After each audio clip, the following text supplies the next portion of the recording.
So, as you guys can see up on the screen today, I wanted to talk a little bit about SoFi Technologies again today. This is ticker symbol SOFI. For those of you that don't know, I have now been covering this stock for a couple days straight, and all the videos have been doing really, really well. We've had a ton of positive feedback. We've had people asking us, for more coverage about SoFi and everything like that. And I'm still relatively new to this company. I've just been diving into all the numbers, all the business, everything like that myself. But I'm really, really excited, to start diving deeper into it and learn more and more and be a member of this community. Like, it seems like there's a ton of passionate, excited people about SoFi Technologies going into the future. In this video today, we're going to be diving a little bit deeper into SoFi's business model, into some of the numbers, and into what has people so excited about the future of this company. Not only for me, to be able to learn more and more and do some research while making a video at the same time, but also for some other people who maybe are not as familiar with SoFi Technologies to help them learn about what's going on here and why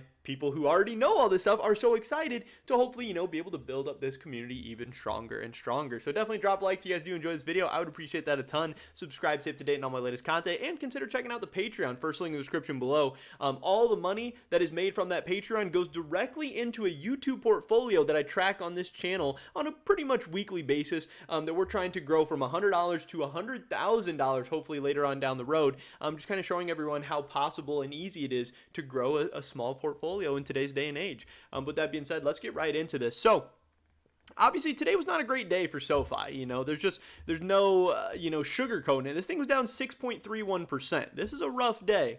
Year to date, we're now down 10% in just 3 trading days. If you were hoping for an explosive start to 2022 for SoFi or really any stocks on the stock market, there has not been very many big gainers just yet. That has not happened. Your wishes have not been granted, unfortunately. But on the bright side, even though SoFi is down 6.3%, we have seen everything on the market down so far. Like I said, Dow Jones down 1% today, S&P down almost 2%, NASDAQ down over 3%, Russell down over 3%.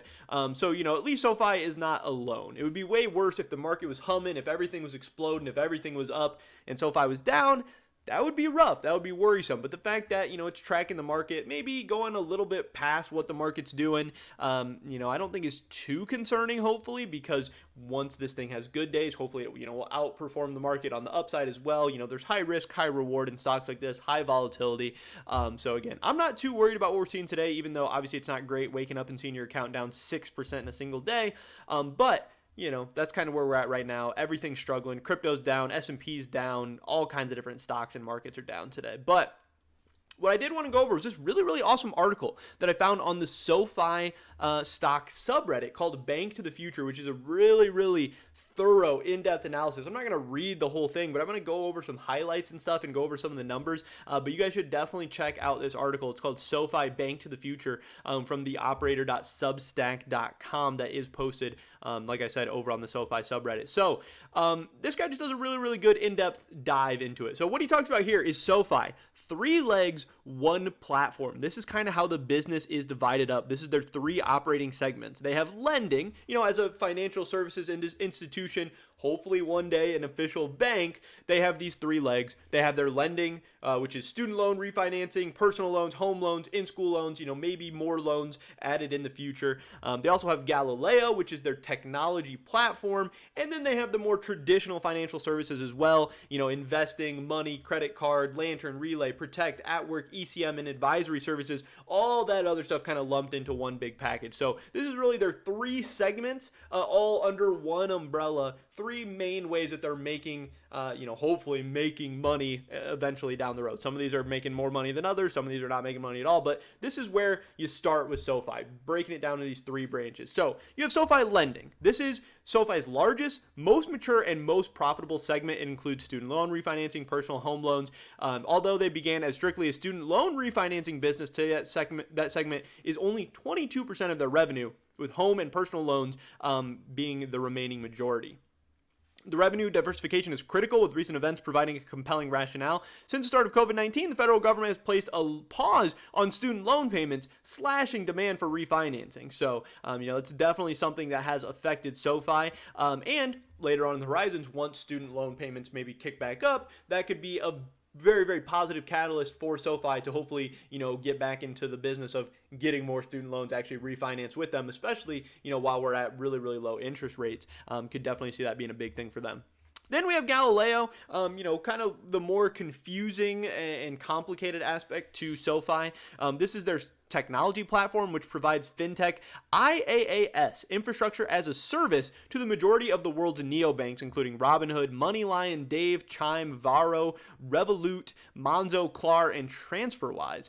They did acquire Galileo in April of 2020 for $1.2 billion. So this is a big acquisition. Galileo is considered the API standard for card issuing, digital banking, offering sophisticated payment card programs and back-end digital banking services. So again, that's something that is not going to be easily explained in just a quick blurb in an article. That's something people are going to have to dive way more into. Very, very complicated, technology service. And then you have their financial services. Their financial service segment includes a rapidly growing number of products on a unified dashboard. These are each high frequency, top of tunnel products used to onboard members and get their money right. Investing, money, credit cards, again, Lantern, which is a marketplace for third-party lenders. Relay, credit tracking, budgeting tools. Protect is their insurance. At Work is B2B dashboard to help employers offer financial tools to employees via SoFi. That's pretty cool. And then they have their equity capital markets, underwriting, and advisory segment. So that's just kind of, a long-winded way of just breaking down what all SoFi does. They do a lot of different things, and that's by design, that's by nature, and that is potentially one of their strengths, heading on down the line. So then we dive a little bit into the tail of the tape from quarter three. November 10th, 2021, SoFi announced stellar financial results from the quarter three, including a beat and a raise. Great news. When you're beating and raising guidance and expectations, that is like the home run. That is, as good as you can do in the stock market. Revenues grew by 28.4%, an upside surprise of nearly $30 million. Adjusted EBITDA came in at $10 million, a $12 million beat, and SoFi's fifth consecutive quarter of positive adjusted EBITDA. This is all great news. I mean, this was really an awesome earnings report that people were very, very excited about. Management did forecast an acceleration of growth in quarter four and raised both full year revenue and adjusted EBITDA guidance. Again, just absolute home runs. You can see here the year-over-year growth for lending was 21%, for Galileo was 29%, for their financial services it was 290%, and that gave us total year-over-year growth for the company at 28.4%. This is absolutely a high growth company, at least at this phase. In the future, will they see further growth? Will they see less growth? How much less growth? You assume as a company matures and gets massively bigger that growth is going to slow to some extent, but how much is it going to slow? That's, a big question that a lot of people are asking. So SoFi did add almost 400,000 members in the quarter for a total of 2.9 million, and Galileo accounts reached 89 million, growth of 80% year over year. Despite student loan headwinds, SoFi's lending division posted another record quarter. So here, you can kind of see that lending is an absolute beast for them right now. Galileo making, not as much money, but still in the green. And then obviously their financial services, they're taking a little bit of a hit on right now. SoFi did guide for full year revenues of right around $1 billion, growth of 62% at the midpoint, as well as 43% CAGR through 2025, including 53% in 2022. This makes them the fastest growing blue chip fintech that this guy is aware of. And again, those are all reasons why people are very, very excited. Now, some of what SoFi is trying to hit on, and some of what investors are really, really hoping for here with SoFi, is this idea of the financial super app. This is something that there's a tremendous amount of competition for, but the company that's able to do this, or even if it's a handful of companies that are able to do this really, really well, are going to be huge money makers later on down the line. So a lot of people investing in SoFi now are banking on them being, potentially one of, if not the financial super app, of the future. And they talk about here how a closed ecosystem of many apps that people would use every day because they offer such a seamless, integrated, contextualized, and efficient experience is what they're absolutely going for. And I mean, we see this with a lot of things. I think about a company like Apple, who makes all of their things work together. You have the iPhone that syncs up with your Apple Card, that syncs up with your Apple Watch, that syncs up with your AirPods, and you just get into this whole ecosystem. And then all of a sudden you have Apple Music, and then all of a sudden you have Apple TV, and then you're just so into this whole Apple ecosystem. Apple's making money 7, 8, 9, 10 ways off of every single customer they acquire. That's kind of the idea here for a company like SoFi. the idea here being because people never need to leave the app, they never do, because they're going to offer everything at such a, just such a good way that you want to be there. Here are 3 of the reasons why building a super app breeds fintech stardom. Because cross-buying CAC flows to profits, customer acquisition costs. Data advantage powers safer underwriting and product offering, and diversified business equals flexibility and resiliency. Even if you're going through times of one part of your business struggling, like right now we see with the student loan refinancing, you have 5, 6, 7 other winners that are making up for, maybe some bad times in some other places. So they do talk about the product economics of just a single product, looking at, hey, here's their margins for SoFi Money, here's their margins for personal loans.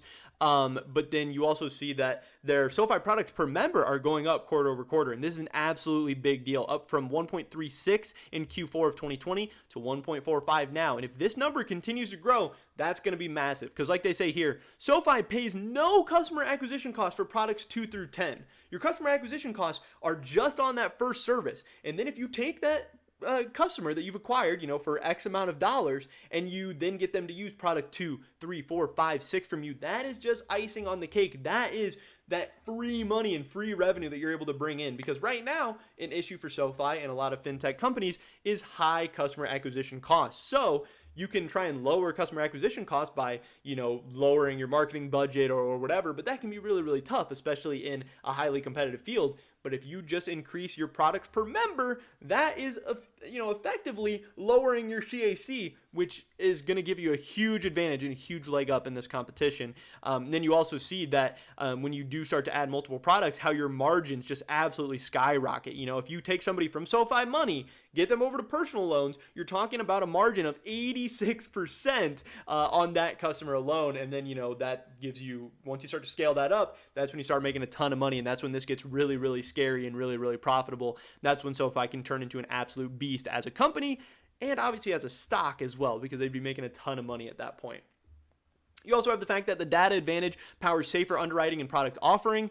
Once you know everything about your customers, once you have all this data about them, you're able to offer them all these different products more accurately, more effectively. You're able to give them exactly what they want. The super app model eliminates roadmap ambiguity. As SoFi platform scales, it is able to build and shape products based on freely sourced feedback. This eliminates product roadmap guesswork, makes for efficient marketing spend, and allows SoFi to constantly build products that members are actually craving. Obviously, cryptocurrency is one aspect that it seems like they've really heard from their constituents that people really want, and they are constantly increasing their cryptocurrency offerings. Obviously, Coinbase offers like 137 different cryptos right now, but SoFi is growing fast, and this is something that a lot of younger investors and just investors in general in the fintech space are really excited about, and they have all the data and all the information that tells them that this is something that their users want, and it can even tell them, what crypto specifically they want or what avenues they'd like to see them grow in. So the team is working on 2 products that members have clamored for: options trading and margin trading. Again, I covered the video yesterday how that talked about they're already starting to roll out margin trading, and options could totally be next as cryptocurrencies grow. This is just going to make more and more people willing and able to join their platform, which is really great, obviously. And then, like we said before, diversified business equals flexibility and resiliency. No matter what kind of the market or the world is like, if you have a bunch of different products that are all really great, it gives you just an overall better chance to kind of compete in that market. They also then compare SoFi to some other companies, Upstart, Robinhood, and looking at their kind of price to sales and their market cap and everything right now. And if you compare SoFi to some of those other companies, at least a guy writing this article says, SoFi should be trading at around a $15.6 billion market cap right now. And obviously, if we look at this, they're currently at 11.38. So they're potentially, 30 to 40% undervalued just right there, just comparing it to other, like-minded companies and investments and stuff. So that gets him excited as well. And then he just talks about, customer acquisition cost is the Super Bowl of fintech, and SoFi is hosting the Super Bowl, and it just has him really excited. He continues to talk about how the Galileo accounts are growing. They've reached 89 million accounts. That's 80% year-over-year growth. That's very exciting. And they say that, put plainly, the SoFi app is a digital shelf where all future Galileo products are going to be on display. And again, just helping, get more and more of their products out to more and more of their users. And that's when you really start making money. That's when things really start rolling. But again, bank to the future. This is absolutely, meant to be a bank in the future. There's a catalyst in the ether that completely rewrites SoFi's future. Approval of the bank charter. This is something that everyone in the SoFi community is talking about ad nauseum. No doubt you've heard these things, but becoming a bank allows SoFi to ascend to the final form of its evolutionary tree, and that maturity equals profitability. And that's something that people are really, really banking on. And yeah, just kind of talking about how that's a really, really good thing. Obviously, the student loan refinance landscape is something that should hopefully be clearing up within a short time. And just overall, I thought this was a really, really great in-depth look into SoFi and all their business models, all the different ways they make money now, and all the different ways they could potentially make money in the future. Obviously, it's a very, very optimistic look at SoFi. It definitely seems like this guy has some bias pro SoFi, and it's always good to look at some of the downsides and risks as well, get both sides of the argument. But this was really, really cool, and this helped me learn a ton about SoFi and their business model. And hopefully this video, and maybe you even diving into this article, will help you learn more about SoFi as well and get you as excited about it as I am right now. But that is pretty much it for this video today, guys. Definitely drop a like if you do enjoy it. I would appreciate it so much. Leave a comment down below. Let me know what you think about SoFi. I'd love to hear your guys' thoughts and opinions. Subscribe, stay up to date on all my latest content. Hopefully I catch you guys in the next one. But until then.